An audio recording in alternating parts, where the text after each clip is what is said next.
Can I eat with you? 5 small words, yet they struck the room like a thunderclap.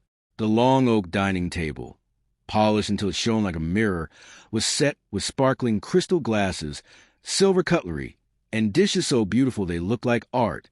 The chandeliers above glowed warmly, casting golden light across the room. Laughter had been bouncing off the walls just seconds earlier, the kind of laughter that comes from expensive wine, business deals, and people who have never worried about their next meal. But those words made every sound die instantly. A small, soft voice had cut through the luxury like a knife. Heads turned. Some looked irritated, others confused, and a few simply stunned. At the tall double door stood a young black girl, no older than 11 or 12. Her hair was tied into 2 neat braids, her faded dress slightly oversized, and her shoes scuffed from running on rough streets. She wasn't crying, but her big brown eyes glistened with something deeper, a quiet mixture of fear and hope, as if she wasn't sure she'd be yelled at or welcomed. For a long, heavy second, no one moved. At the head of the table sat Richard Hale, the billionaire host of the evening. His name was known across the country. Real estate mogul, investor, philanthropist, at least on paper. He had hosted countless dinners like this, closing million-dollar deals over 5-star meals, smiling politely as people complimented his wine cellar or asked for funding for their next project. But this was different. Richard's hand froze halfway to his glass. He looked at the girl, then at his guests, who were now whispering among themselves. "Who is she?" someone muttered under their breath. "Where's security?" another whispered, glancing nervously at the butler. "This is highly inappropriate," an older woman said, clutching her pearls. The butler, clearly embarrassed, took a step forward as if to usher the girl away. But Richard raised his hand, stopping him. "Wait," Richard said quietly. He set down his fork and napkin, then slowly rose from his chair. The entire room seemed to hold its breath. "Come closer," he said softly. The girl hesitated. Her fingers twisted together nervously. She took a small step forward, then another, her eyes never leaving Richard's face. When she reached the end of the table, she repeated her question, this time barely above a whisper. "Can I eat with you?" Richard felt something tighten in his chest. He had been to boardrooms where people begged him for investments. He had been to charity galas where children were brought on stage to thank him for donations he barely remembered making. He had been called a hero, a genius, even a savior by newspapers. But this felt different. This was not about money or fame or business. This was hunger, standing in front of him, asking for nothing more than to share a meal. Richard noticed the girl's thin wrists, the way her shoulders slumped from exhaustion, the way she swallowed hard as the smell of roasted lamb and fresh bread filled the air. Around the table, the tension grew thicker. Guests were now looking at Richard, waiting to see what he would do. Some looked irritated, clearly wanting the dinner to continue, without interruption. Richard didn't sit back down. Instead, he slowly walked around the table until he was standing in front of the girl. When he knelt down so they were eye to eye, the entire room seemed to exhale in shock. "What's your name?" Richard asked gently. "Amara," she said, her voice trembling. "Amara," Richard repeated, as if trying the name on his tongue. "Are you hungry?" Amara nodded. "How long since you last ate?" he asked softly. She hesitated before answering. "Yesterday morning," she whispered. Richard felt a lump in his throat. He had eaten 3 meals today, plus snacks, plus wine. His guests had been complaining about traffic, office politics, and who wore what the last charity event. But here was a child who had gone nearly 2 days without food, quietly standing in his dining hall, asking for permission to sit at a table that had more food than she could eat in a week. He glanced back at the table, at the shiny platters overflowing with roasted vegetables, salads, fresh bread, desserts, and expensive wine bottles. It suddenly looked obscene. A billionaire feast. And yet, just outside his gates, children like Amara were going hungry. Richard felt the weight of every eye in the room on him. The guests waited for his decision, perhaps expecting him to send the girl away kindly, to have the butler give her a plate in the kitchen, to deal with his disruption quietly. But something inside Richard had shifted. He stood turned to his guests and said in a voice that was calm but firm, "She asked to eat with me." He then looked back at Amara, smiled softly, and extended his hand. "Yes, Amara, you can eat with me." The room gasped. Before Amara ever stood at that grand dining hall door, before her questioned silence a room full of billionaires, there was a story, her story. Amara lived just 2 streets away from Richard Hale's mansion, but it might as well have been a world apart. Her neighborhood was a row of small, worn-down houses with peeling paint and rusted gates. The streets were dusty, lined with potholes. Streetlights barely worked, and at night, the place fell into shadows. But Amara knew every corner, every crack in the road, every neighbor who greeted her with a tired smile.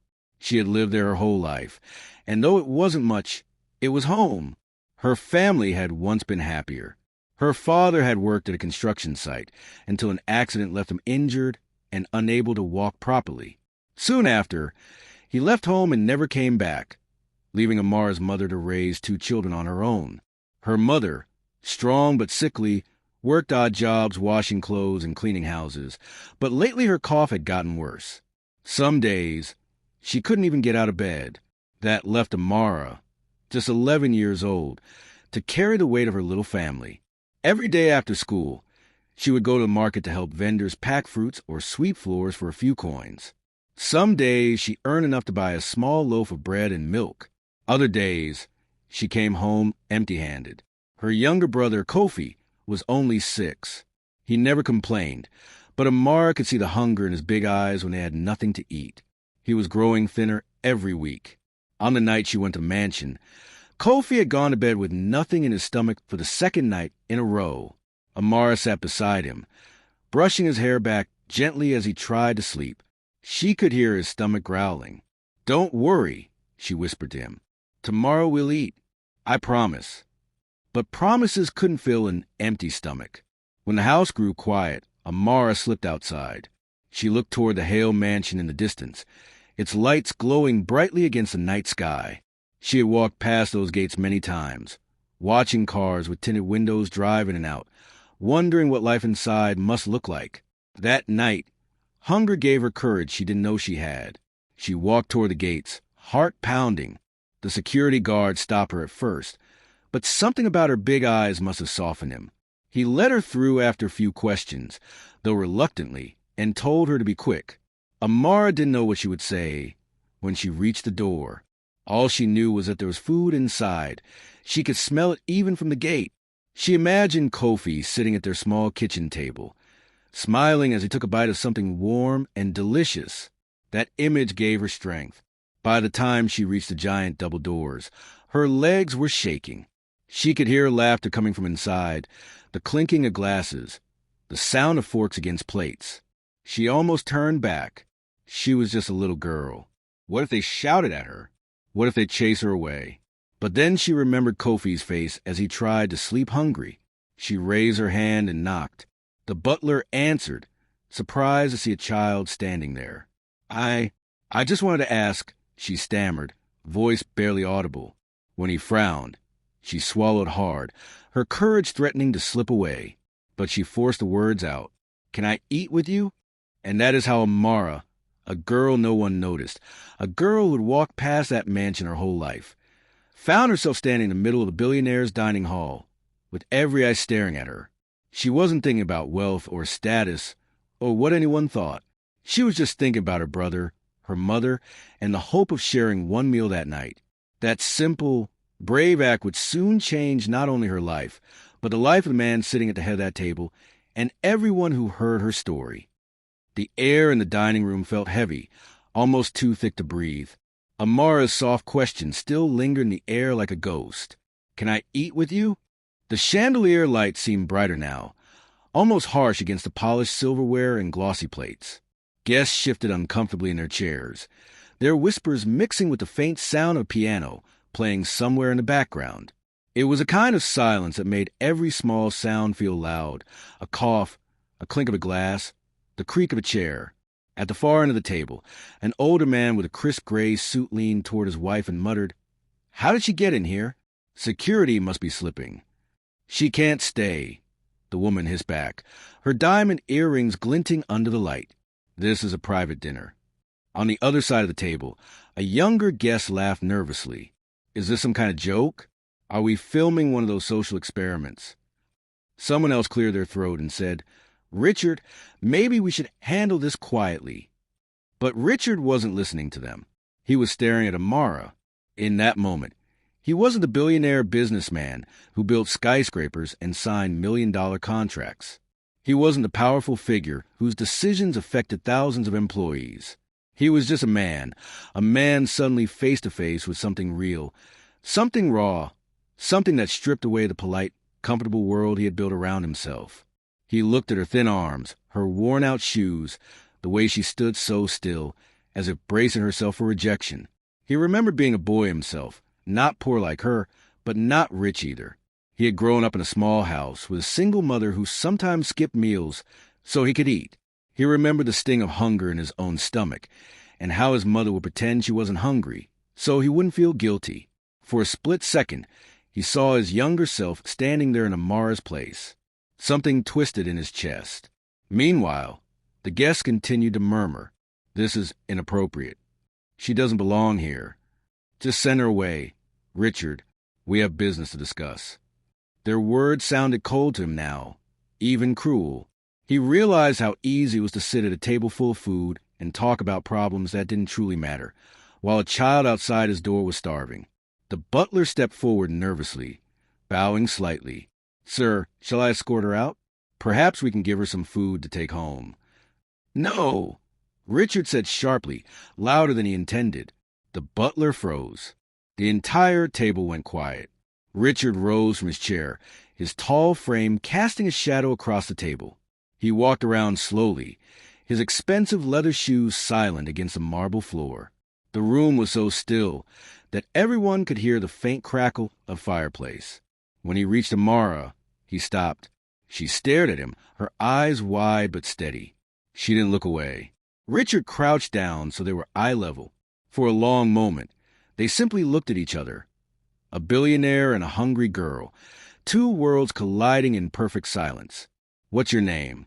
Richard asked softly. "Amara," she said, her voice barely above a whisper. "Amara," he repeated, as if memorizing it. "Are you hungry?" She nodded once. "How long since you last ate?" Her eyes flickered downward, then back up at him. "Yesterday morning." The words hit him like a punch to the gut. Yesterday morning. While he and his guests had been worrying about wine pairings and dessert menus, this child had been wandering around with an empty stomach for more than a day. Richard straightened slowly and turned to look at his guests. He saw discomfort on their faces. Some avoided his gaze entirely, fiddling with their forks or staring at their glasses. A few looked annoyed, as if this was nothing more than an interruption to their evening. And that's when Richard realized something.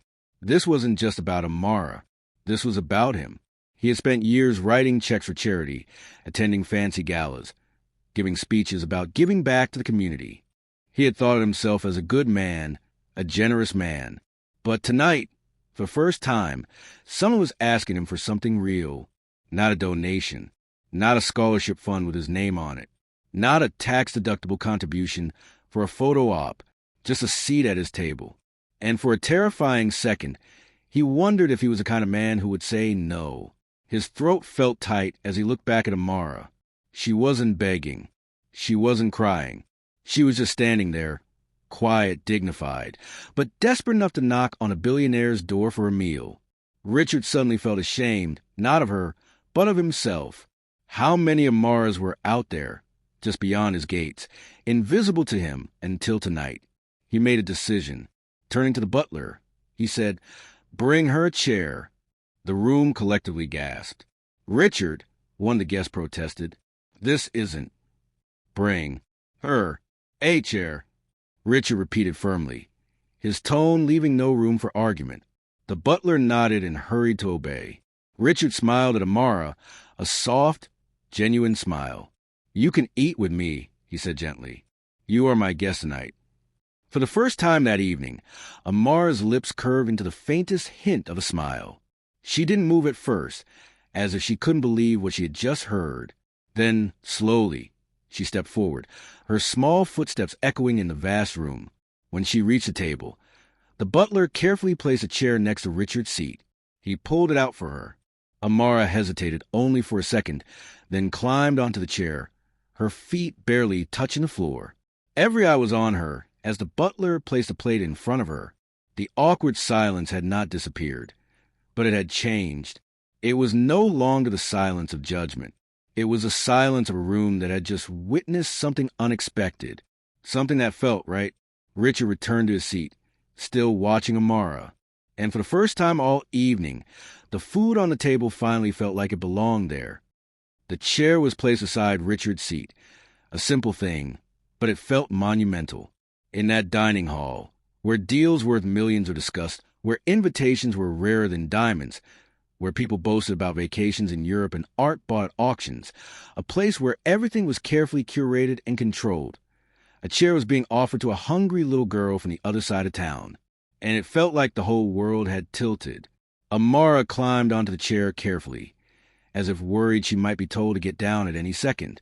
She folded her hands in her lap and sat very still, her back straight. The table seemed enormous from where she sat. The crystal glasses sparkled. The silver spoons gleamed in the food. Oh, the food! Platters of roasted lamb, golden potatoes, bowls of steaming vegetables, baskets of fresh bread still warm, and desserts so perfect they looked like art. The smell hit her first, warm, rich, filling the air with flavors she had only ever dreamed about. But she didn't reach for anything. She just sat there quiet, unsure she really belonged. Richard noticed. He could feel the tension in the room. Some of his guests were staring. Others were pretending not to look. But everyone was waiting to see what would happen next. So Richard broke the silence. He smiled at Amara and said, "You are my guest tonight, Amara, and when you are a guest at my table, you eat first." He nodded to the butler. "Serve her," Richard instructed. The butler hesitated for half a second, not out of disrespect, but out of shock. He had never served anyone who wasn't a guest from the world's elite in this room before. But then he bowed and obeyed. A plate was placed in front of Amara, steaming with food. The smell made her stomach growl, and this time she couldn't hide it. Richard heard it and smiled gently. "Go on," he encouraged softly. "It's all yours." Still, Amara hesitated. She glanced around the table nervously. One of the guests scoffed. "She doesn't even know which fork to use," the woman whispered. Richard's smile faded. "Then we will eat the way she eats," he said firmly, his voice echoing through the hall. And before anyone could react, he picked up his fork and tore a piece of bread with his hands, ignoring the proper table manners drilled into everyone in that room. The others watched him, stunned. Slowly, Amara reached out and took her first bite. The taste hit her like a wave, warm, savory, filling her mouth and her heart all at once. She closed her eyes for a second, as if memorizing the moment. Then came the second bite, and the third. Soon, she was eating like someone who had been starving, not greedily, but with quiet, grateful urgency. As she ate, something strange happened to the room. The tension began to fade. One by one, the guests who had been frowning or whispering grew quiet. They watched in silence as Amara ate, some with tears in their eyes. Richard didn't look at them. He was looking only at her. Each bite she took seemed to chip away at something inside him, some invisible wall he hadn't even realized he had built around his heart. He thought about the countless times he had signed off on charity checks without thinking twice. He thought about the expensive parties, the luxury cars, the meaningless conversations. And he thought about how a little girl had walked through his gates tonight and asked for something none of those things could buy, a place at the table. As Amara finished the first portion, the butler quietly placed more food on her plate. She looked up at Richard shyly, as if asking permission. "Yes," he said gently. "Eat as much as you want." Her small smile returned, this time a little braver. She ate until she was full, until the gnawing emptiness in her stomach finally quieted. When she was done, she put down her fork carefully, almost ceremoniously, and whispered, "Thank you." The words were so soft that only Richard heard them. He swallowed hard, fighting the lump in his throat. "You don't need to thank me," he said. "This is your table now, too." Amara's eyes widened. No one had ever spoken to her like that. No one had ever made her feel like she belonged anywhere outside her little neighborhood. At the far end of the table, one of the businessmen cleared his throat. "Richard," he said carefully, "this is admirable, but do you think—" Richard raised a hand. "No," he said firmly. "We're not going back to business as usual. Not tonight."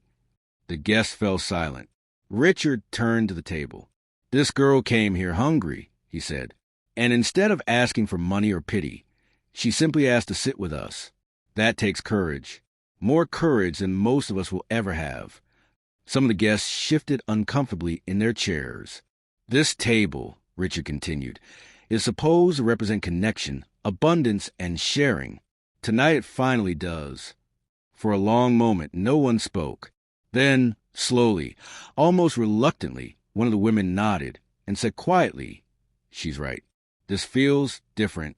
Better." Another guest murmured in agreement. And just like that, the entire atmosphere of the room shifted.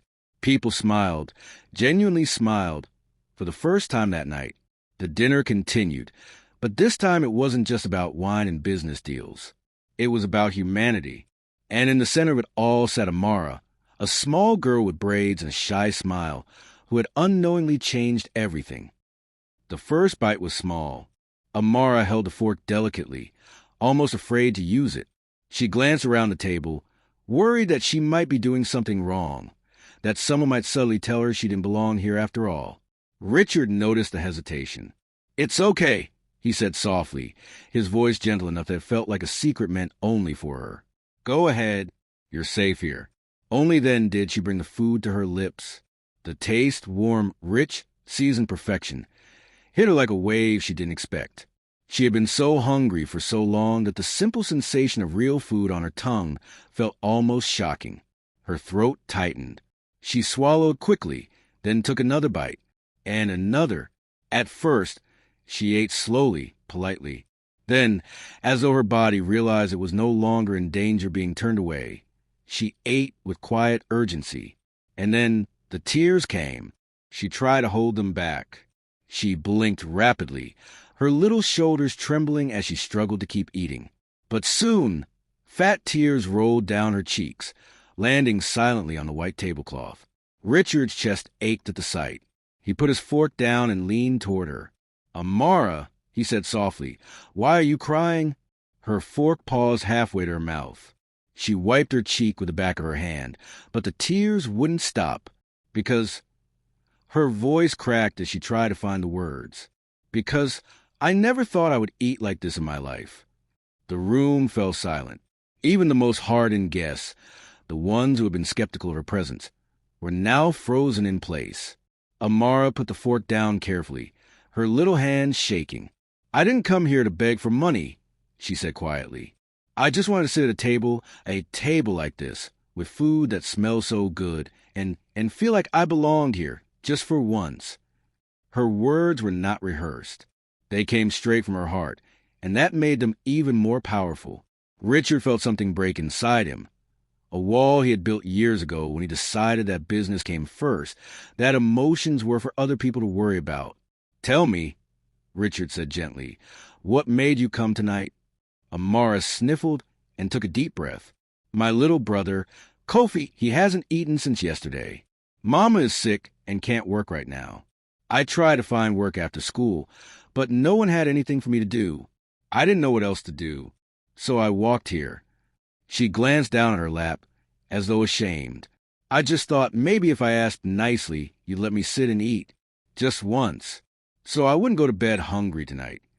Her words were like daggers, not because they were angry, but because they were so painfully honest. Richard sat back, staring at the little girl who had walked through his gates with nothing but courage in her heart. He thought about the enormous platters of food that were often thrown away after these dinners.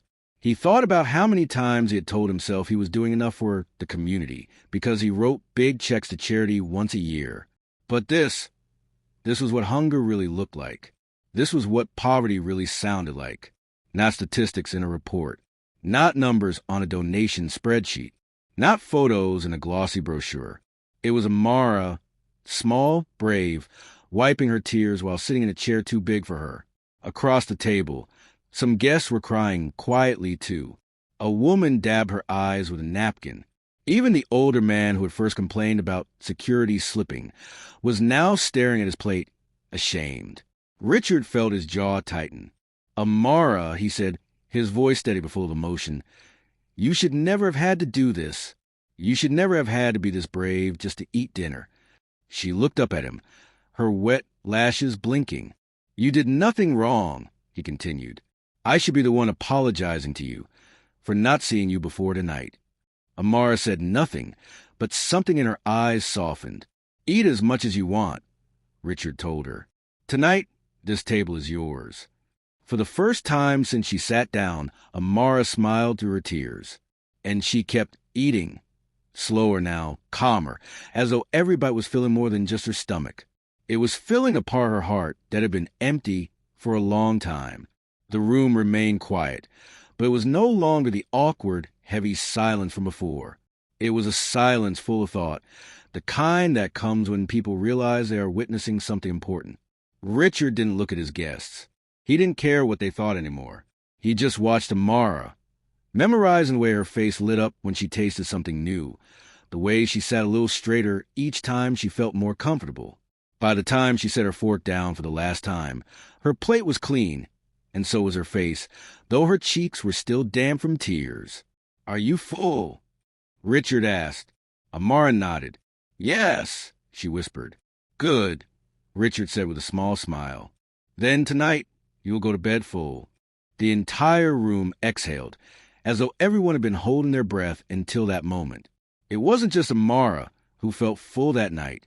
Something about that moment fed everyone at that table, not their stomachs, but their souls. When the plates had been cleared and dessert was being served, Richard didn't let the moment end. "Amara," he said gently, "would you tell me more about yourself? About your family?" Amara hesitated. She wasn't used to being asked about her life by anyone important, much less by a billionaire sitting at the head of a glittering dinner table. But something in Richard's voice, something soft, almost fatherly, made her trust him. She nodded slowly. "I live with my mom and my little brother, Kofi," she began, her hands folded tightly in her lap. "Papa went away a long time ago. Mama says he is working somewhere far, but I don't know if he's coming back." Richard's heart squeezed. "What about school?" he asked. "I go every day," Amara said proudly. "I love school. I like reading the most. But," she hesitated again, her voice growing small, "it is hard to think about school when my stomach is empty." Those words hit Richard like a punch. "Do you get school meals?" one of the women at the table asked softly.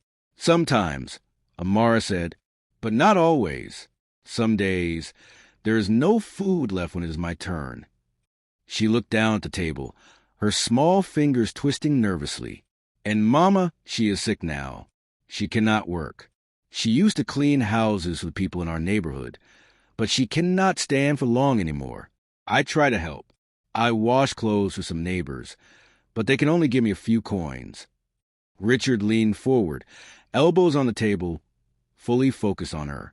"What about Kofi?" he asked. Amara's voice trembled. "Kofi is only 5, she said. He cries at night because he is so hungry. Mama tries to tell him stories to make him sleep, but sometimes he just cries until morning." The room went completely silent again. Even the sound of cutlery stopped.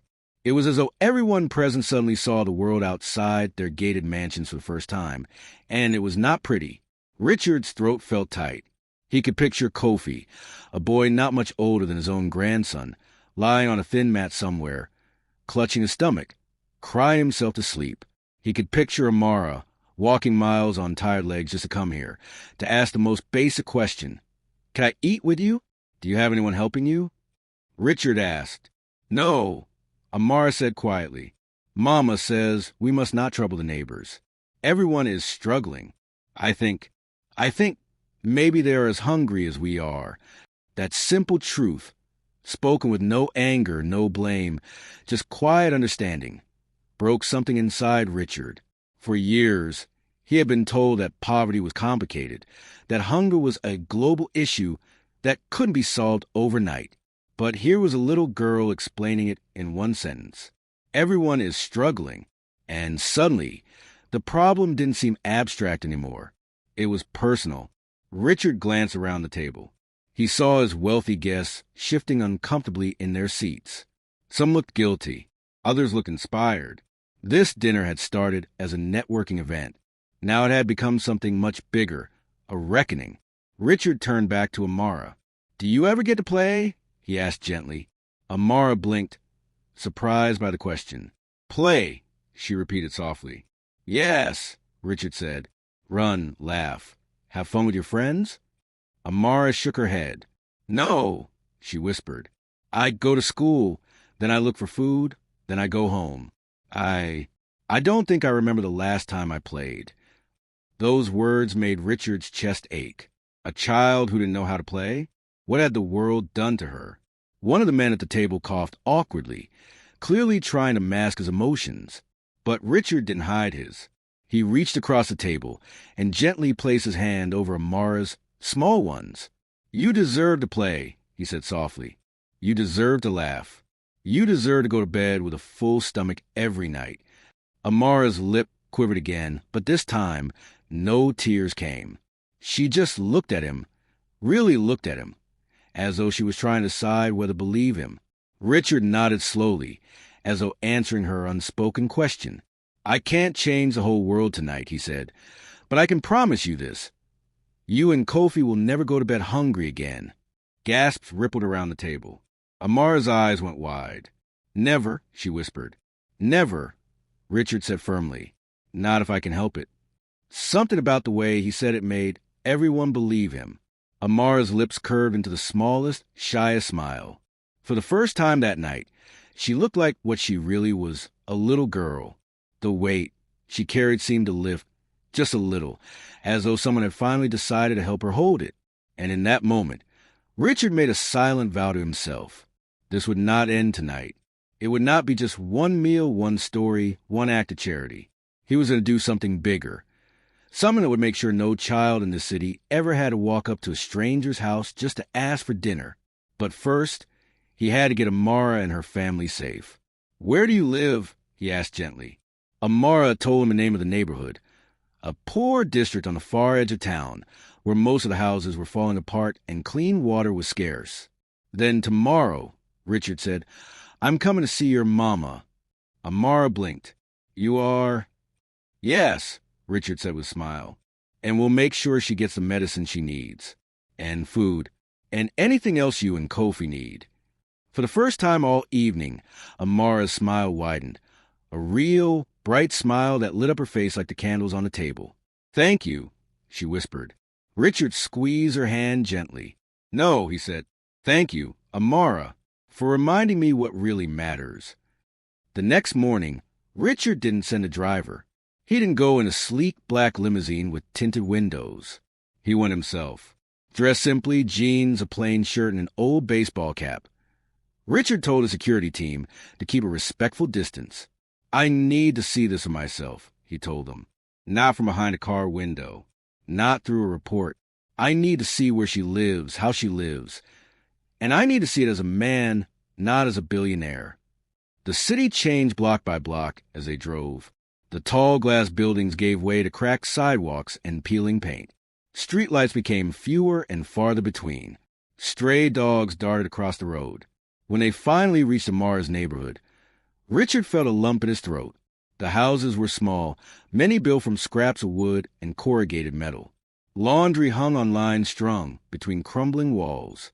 Children with dusty feet played in the dirt with homemade toys, laughing in a way that made Richard pause. How could they laugh with so little? Amara was waiting for him. She wore the same faded dress from the night before, but her smile was brighter. When she saw him step out of the car, she ran to him, her small hand reaching for his instinctively. "You came," she said, her voice filled with relief. "I told you I would," Richard said with a gentle smile. "Now take me to your mama." She led him through narrow paths between houses, past neighbors who stopped and stared at the strange sight, a white-haired man in clean clothes, clearly from another world, following a little girl into their reality. When they reached Amara's house, Richard stopped. It wasn't really a house, more a shack, with a sagging roof and walls patched with cardboard in some places. Inside, it was dim.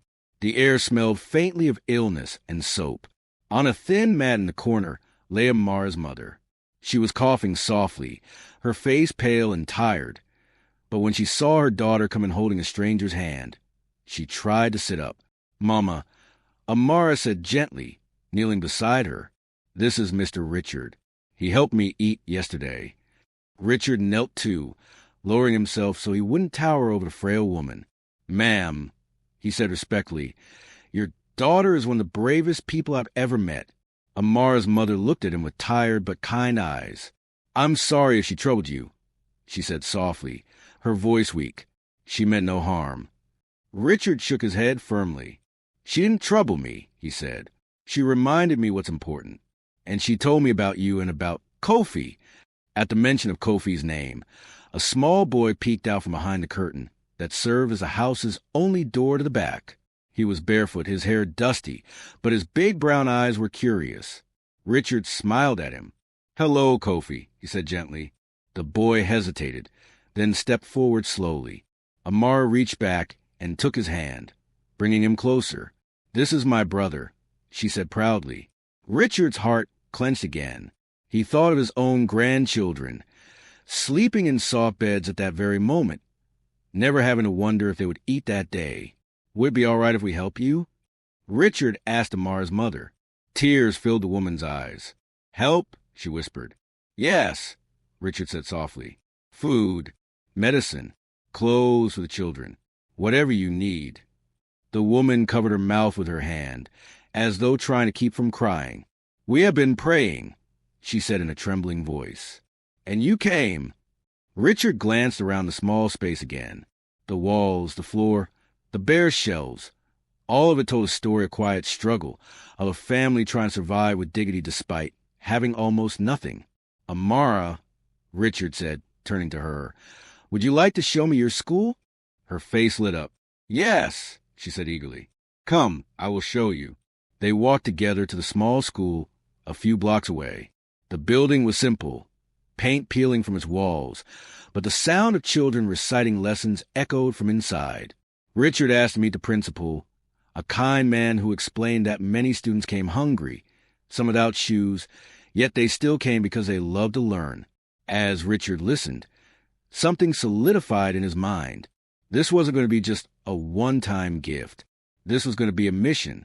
He turned to Amara and crouched down so that he was eye level with her.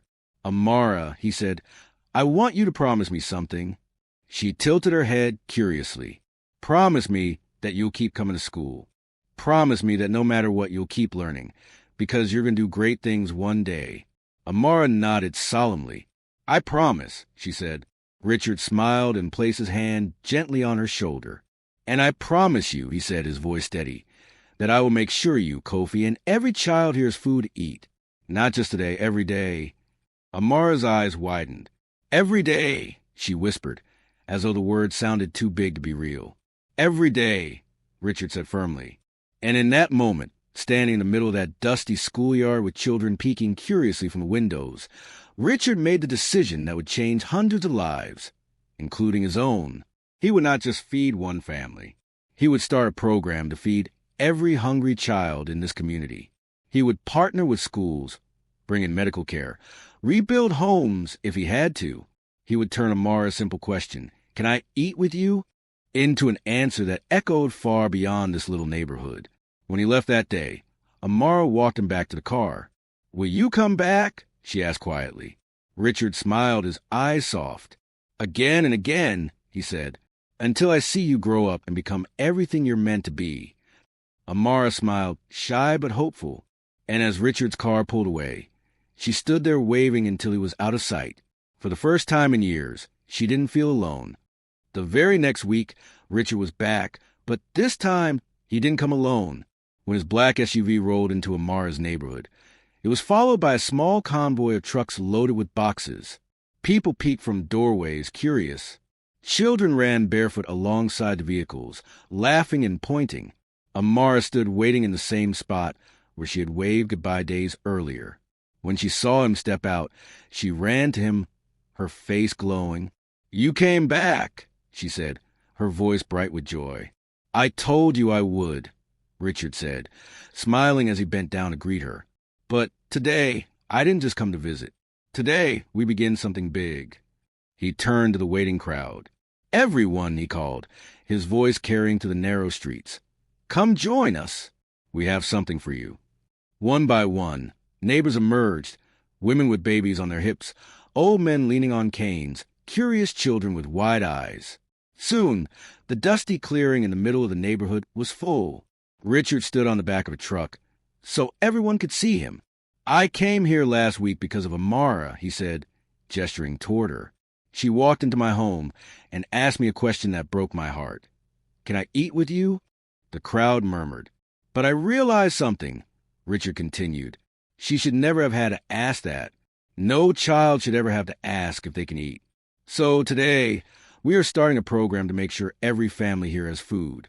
Not just today, but every day." Gasps and cheers rose from the crowd. At a signal from Richard, workers began unloading the boxes.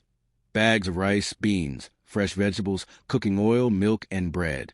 The smell of food filled the air, making everyone's stomachs rumble. Amara's eyes widened as she watched the mountain of supplies grow. "Is this all for us?" she whispered. "Yes," Richard said, smiling. "For all of you. And there's more."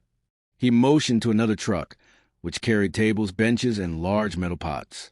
"We're building a community kitchen," Richard announced. "A place where everyone can come to eat together, where no one will go hungry again." Cheers erupted. Some people clapped. Others shouted thanks. But Richard wasn't done. "I've also brought doctors," he said, gesturing toward a small group of medical professionals stepping out of a van. "They will check on everyone who is sick, starting with Amara's mama." Amara gasped and grabbed his hand, her eyes shining. "Mama will get better?" "She will," Richard said with quiet certainty. Within minutes, the clearing turned into a scene of activity. Volunteers set up tables and started cooking hot meals. Doctors set up a small medical station. Children were given fruit, milk, and bread. Richard walked through it all, shaking hands, speaking to people, listening to their stories. He wasn't just dropping off charity and leaving. He was staying, present, engaged, determined. When he reached Amara's house, he found her mama sitting outside on a chair, looking stronger already after the first dose of medicine. "You didn't just feed us," she said, her voice thick with gratitude. "You gave us hope." Richard smiled and took her hand. "Hope is the first step," he said. "But we won't stop here." Over the next few days, Richard's team worked tirelessly. They arranged for regular food deliveries. They hired locals to help run the kitchen, creating jobs in the process. They installed a water filter, so everyone could have clean drinking water. And Richard didn't just write checks. He was there every day, working alongside them. He sat with children while they ate, laughing at their jokes. He helped carry bags of rice into the storage room. He even kicked the ball with the neighborhood kids, making them squeal with delight. It was as though the billionaire had become one of them. News of what was happening began to spread. Soon, reporters came to cover the story. They filmed Amara standing proudly next to Richard as he spoke about the new community program. "This is just the beginning," Richard said on camera. "If one little girl's courage can change a neighborhood, imagine what we can all do together."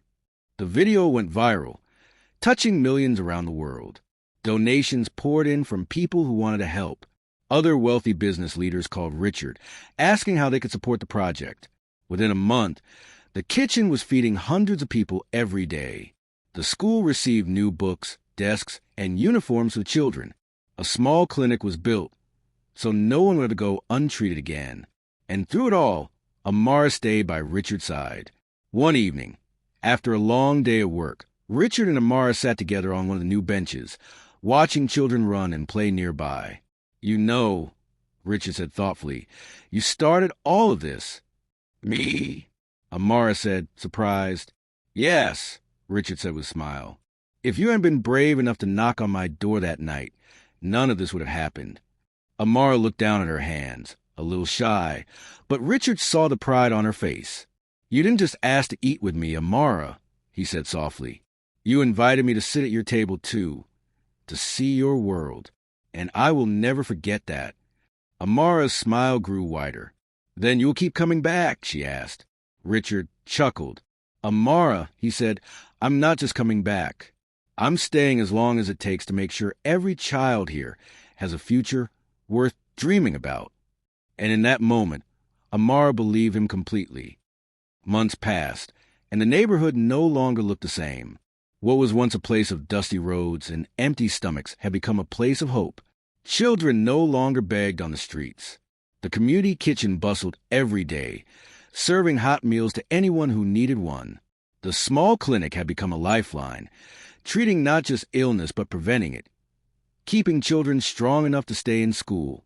And Amara, oh, how Amara had changed. Her thin frame had filled out. Her cheeks now had color. She wore a new school uniform that actually fit her, and her shoes were no longer worn through. She laughed more easily now. She played with Kofi and the other children in the afternoons, their giggles echoing through the once quiet streets. Richard kept coming back, just as he promised. Sometimes he came in his usual simple clothes, walking with Amara to school, greeting neighbors as though he had lived there his whole life. Other times he brought guests, other wealthy people, investors, even celebrities, not to show off, but to show them what was possible. He never gave speeches about charity. Instead, he told Amara's story. He told the world about the night she knocked on his door and asked a question that changed everything. Can I eat with you? And each time he told it, something happened. More people joined the cause. More money was raised. More neighborhoods got food programs like this one. But for Richard, it wasn't about the publicity. It was about Amara. One day, he arrived earlier than usual and found her sitting under the big tree near the schoolyard, reading a book. Good morning, he said with a smile as he sat beside her. Good morning, she said, her eyes lighting up. What are you reading? He asked. She held up the book proudly. It's about a girl who became a doctor, Amara said. She helped all the children in her village. Richard smiled. Is that what you want to do? Amara nodded seriously. Yes, she said. I want to help other children, like you helped me. Richard felt his chest swell with pride. You will, he said softly.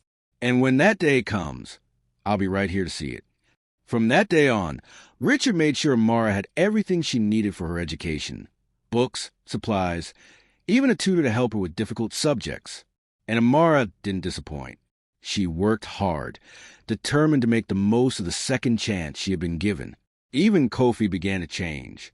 No longer the little boy who cried himself to sleep from hunger, he had become lively and playful.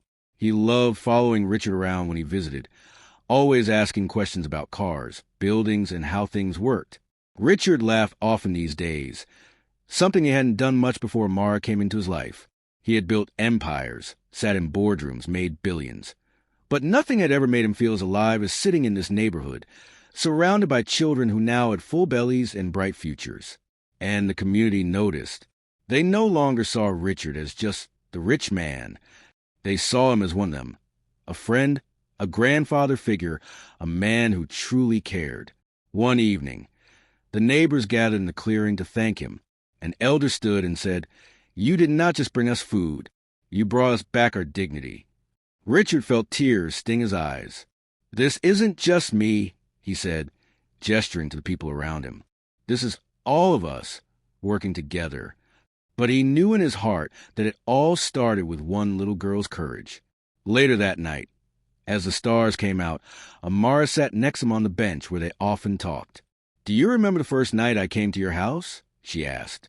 I remember every second, Richard said softly. I was so scared, Amara admitted. I thought maybe you would be angry and send me away. Richard looked at her, his eyes gentle. And what do you think now? Amara smiled, a real, unguarded smile that made her look even younger.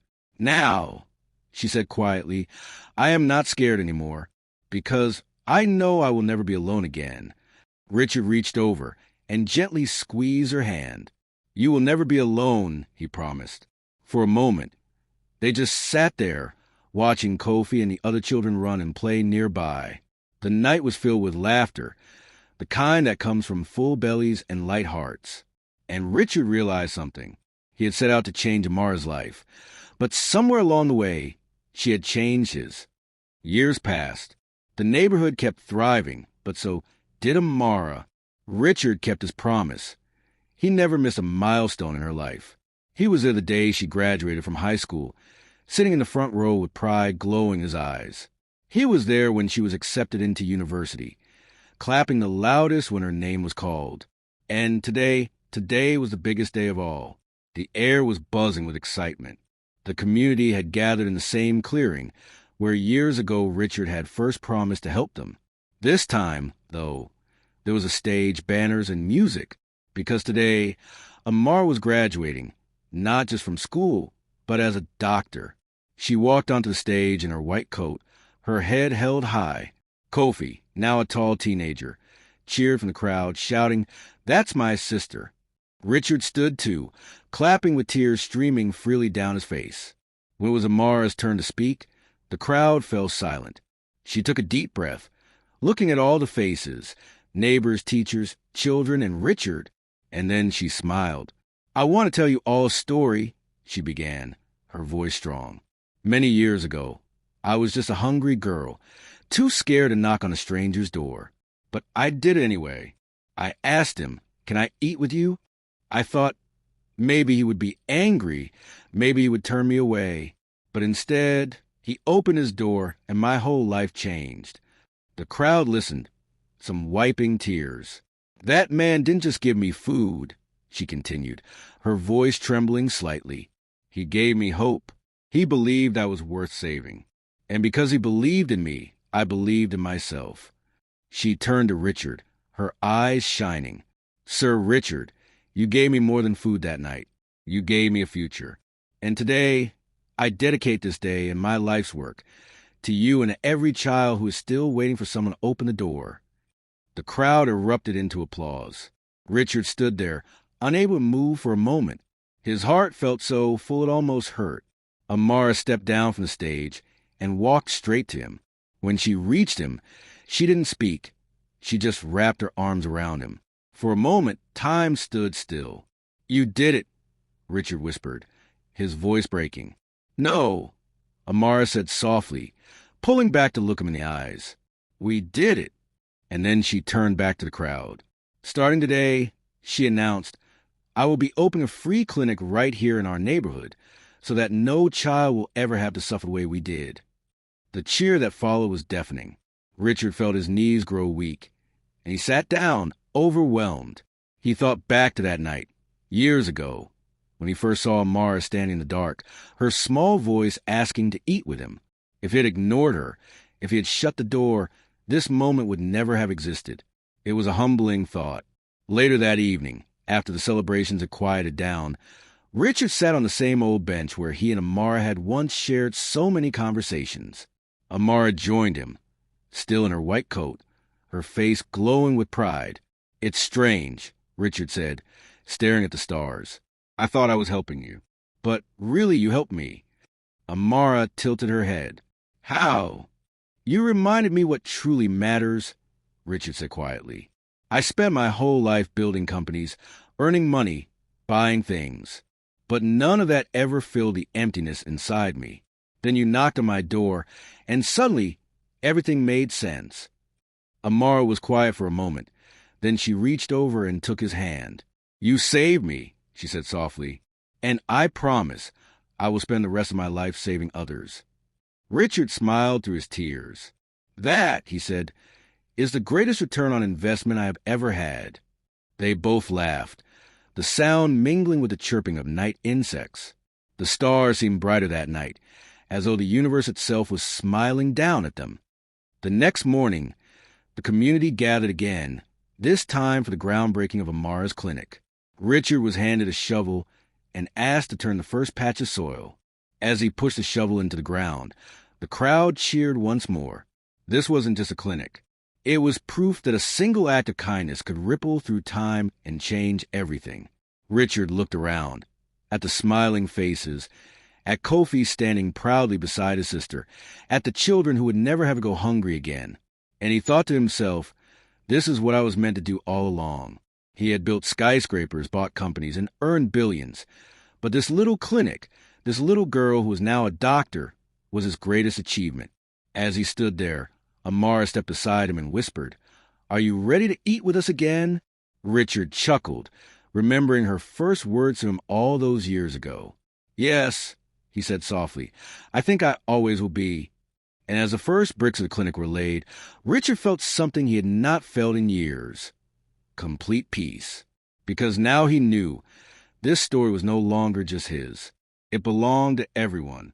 And it all started with one small question from a little girl with an empty stomach and a brave heart. "Can I eat with you?"